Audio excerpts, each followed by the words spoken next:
Salut tout le monde, ici Louise du projet Harmonie, j'espère que ça va bien. Moi ça va, il y a une jolie lumière dans mon bureau et je vous ai écrit une jolie histoire sur le ventre. Bon, je sais pas si elle est jolie mais c'est une histoire quand même. Euh, Ça s'appelle Les révoltes intérieures. Une bonne petite respiration avant de commencer. C'est toujours bien de prendre des bonnes respirations avant de se mettre à lire quelque chose aux autres ou de faire une présentation orale parce que ça détend. Ça nous met dans un bon rythme, donc je vous le conseille. Les révoltes intérieures. Ce matin, je me suis réveillée malade. Mon ventre me faisait me tordre de douleur. On aurait dit que j'avais mangé des cailloux qui s'amusaient à faire la course dans mes intestins. Ouh, que ça faisait mal. Ça m'arrivait souvent, mais cette fois-ci, c'était vraiment trop fort. Quand mon père est venu voir pourquoi je ne venais pas déjeuner, il m'a vu en boule, le visage crispé sur mon lit, à gémir. Encore me demanda papa. Oui, mais cette fois-ci c'est pire, murmurai-je. Ça faisait longtemps que j'avais des tempêtes de ventre, comme ma mère les appelait. Mais ça avait pris du temps avant qu'on me prenne au sérieux. Quand ça arrivait, c'était en pleine semaine. Puis la fin de semaine arrivait, avec les sorties au parc, les crèmes glacées, la piscine des voisins, les soirées films avec les cousines, et tout allait mieux. Et le lundi, ça reprenait. Autant vous dire que mes parents pensaient que je disais des mensonges, que je ne voulais pas aller à l'école, voilà tout. Le pire, c'est que c'était vrai. Je n'avais aucune envie d'aller à l'école. Pas que je déteste ça vraiment, mais rien que d'y penser, ça me fatiguait. Alors je ne mentais pas. J'avais vraiment mal au ventre. C'est juste que l'école, ça me stressait. Et pendant des semaines, ni ma mère, ni mon père, ni mon frère, ni ma soeur, ni ma maîtresse, ni même l'infirmière de l'école ne me crurent. J'avais aucun symptôme à part mes douleurs au ventre. Je peux vous dire que j'étais en colère, et triste aussi, qu'on me traite de menteuse. Au fil des jours, mes douleurs devenaient de plus en plus fortes, comme si les cailloux avaient grossi, comme si la colère les avait rendus plus lourds. Je me tordais de douleur au lit, tous les matins, en pleurant, en suppliant mes parents de me croire et de ne pas m'envoyer à l'école. Et dès qu'il ou elle cédait, que je passais ma journée à la maison tranquille, mes douleurs s'atténuaient. Alors on me traitait encore de menteuse, tant et si bien que j'ai fini par réellement faire semblant pendant la journée pour justifier ma douleur du matin. Mes parents, pensant toujours à un mensonge, ont fini par faire une enquête plus approfondie sur ce qui pouvait bien me déplaire autant à l'école.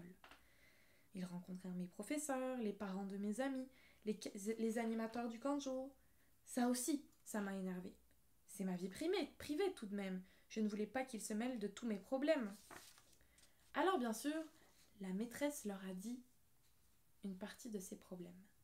Elle leur a dit qu'il arrivait qu'un garçon se moque de moi et que j'avais souvent de mauvaises notes en français. Alors mes parents se sont dit que ça devait être ça. Je me faisais intimider et j'avais des problèmes d'apprentissage, donc je faisais semblant d'avoir mal au ventre pour pas aller à l'école. Non, je ne vous mens pas, je ne vous mens pas. Je hurlais. Tous mes poumons étaient en train de vibrer. Je faisais bouger les murs par mes cris. Mais quelle injustice de se faire traiter de menteuse par ses propres parents. Je me mettais dans des états de colère noire. Comment leur prouver? Je ne pouvais pas leur faire sentir ce que mon corps me faisait subir. C'était parfaitement injuste. C'est alors que ma mère a décidé de changer de stratégie et de m'emmener chez un psychologue. J'en revenais pas. Un psychologue. J'ai mal au ventre, pas à la tête. Mais qu'est-ce qu'elle ne comprenait pas? Les premières fois, je n'avais aucune envie d'y aller. Mais c'était ça ou l'école. Alors je me suis forcée un peu. Il fallait que je parle et le monsieur notait des trucs dans un carnet en hochant la tête. Je trouvais ça tellement ennuyeux que l'école me manquerait presque. Mais je jouais le jeu et parfois il me posait des questions. Alors je parlais et je commençais à me surprendre moi-même de ce que je racontais. Je lui ai dit des choses que je n'avais même pas réalisées. Et je commençais à me rendre compte de beaucoup de petits problèmes que j'avais, à l'école, à la maison.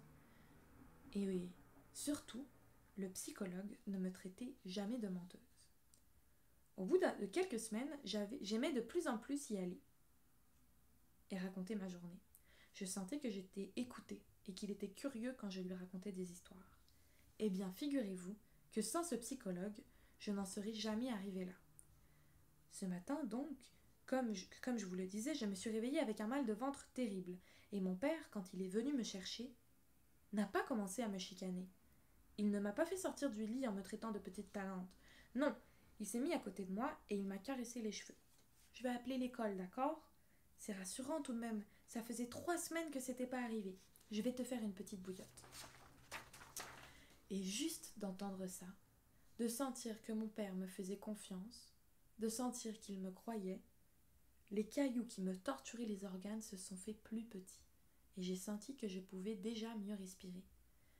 Ce qui se passait depuis tout ce temps-là, c'est que je faisais beaucoup d'anxiété. Mes parents n'avaient pas tort. L'école me terrorisait. J'avais peur qu'on se moque de moi, parce que j'avais tout le temps mal au ventre. J'arrivais pas à me concentrer en cours. Et j'avais des mauvaises notes. C'était un cercle vicieux, infini, et personne ne me croyait. Donc ça empirait. Et l'anxiété, bien que ce soit psychologique, dans la tête, peut avoir des effets physiques. Parce que l'esprit et le corps sont connectés. Vous le savez, quand vous tombez amoureux, vous le sentez dans votre corps.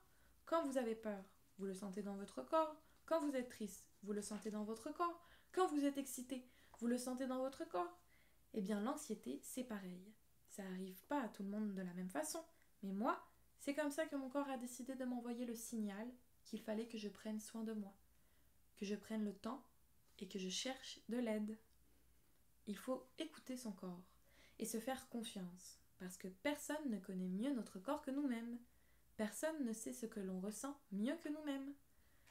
Tout va beaucoup mieux maintenant, même si ça arrive encore de temps en temps. Mes parents sont désolés de ne pas m'avoir cru tout de suite.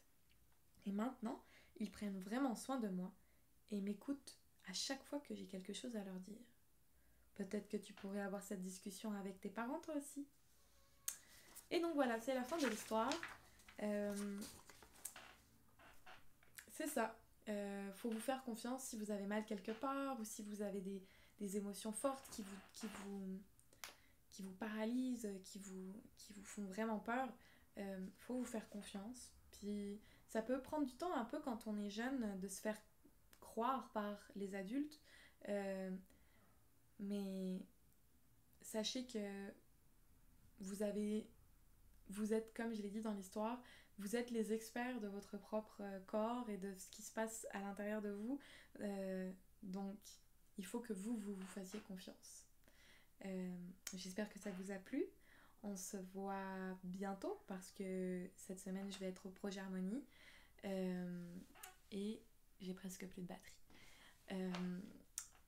Je vais être au Projet Harmonie, on va faire une activité lundi, puis jeudi après-midi aussi. Donc j'ai hâte de vous voir toutes et tous et on se retrouve aussi vendredi pour une nouvelle histoire. À bientôt!